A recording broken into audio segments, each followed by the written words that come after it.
belangrijkste nieuws uit Curaçao in het Nederland. Access Journaal, vers van de pers.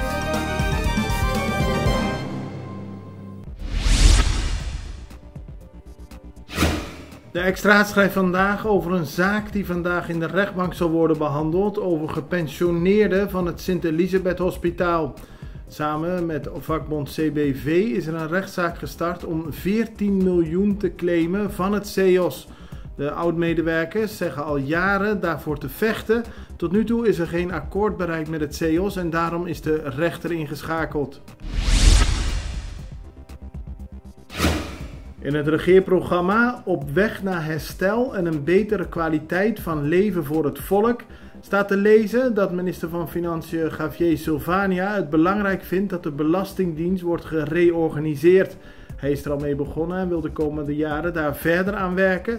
Verder zegt Silvania in het regeerakkoord het belangrijk te vinden dat er een nieuw belastingkantoor wordt opgericht om vanuit daar beter de Belastingdienst te kunnen laten functioneren.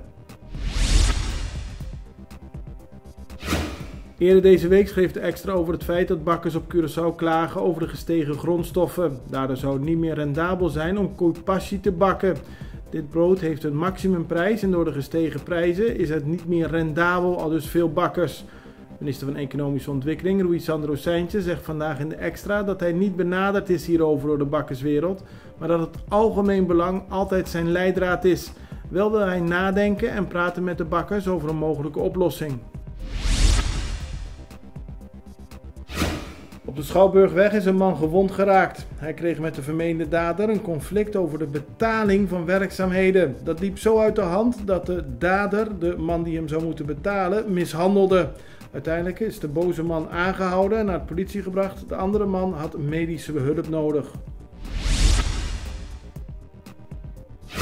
Na Colectra, nós toma tempo para servir ora com mais de comunibo. Llama no centro de cliente na telefone 0800-035 de jaluna para viernes voor die setor de mente te cu setor de noche para turno serviço nan of patrãozita. Se você transita para sabra, também por hora. Por escolher para trabalhar, riba aqualectra.com e aproveitar a mesura, põe o documento na cerca para visita cerca nós vai mais fácil. Sim, a Colectra su centro de cliente wordt klaar para servir na momento que você comini abo.